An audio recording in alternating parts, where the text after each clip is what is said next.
தனுசு மீனம் அந்த லக்னங்கள், இதுவும் உபய லக்னம் தான். தனுசு மீனம்னா அந்த குருவோட வீடு. இந்த லக்னத்துல பிறந்தவங்களுக்கு சப்தமாதிபதி யாரு?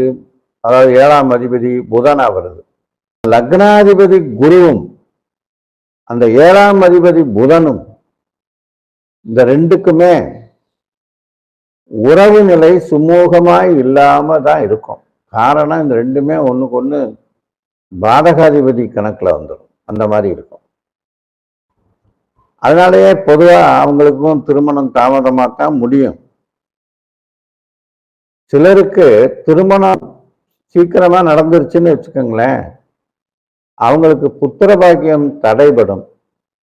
இல்லைன்னா புத்திர பாக்கியத்துல ஏதாவது ஒரு பிரச்சனை இருக்கும். சப்தமாதிபதியாகிய புதனுக்கு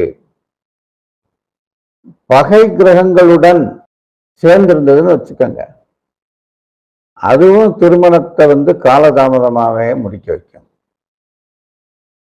புதன் செவ்வாயோடு சேர்ந்திருந்தா உறவினர்கள், தந்தை வழியினர் இவங்களால திருமணம் தள்ளி போகும்.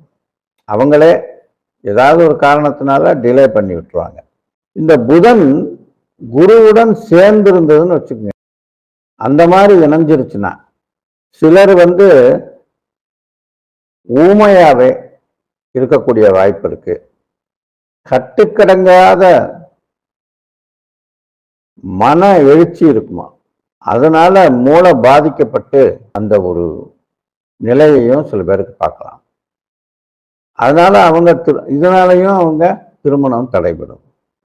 புதன் கேதுவோட சம்பந்தப்பட்டிருந்தா எதிர்பார்ப்புகள்லாம் தோல்வி அடைஞ்சு பொருளாதார நெருக்கடியால திருமணம் தாமதமாகும்.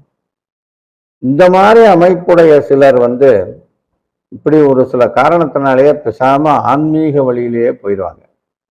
திருமணமாவது கதை ஏதாவது போய பேசாம சன்னியாசியா போறேன்ட்டு போயிடுவாங்க.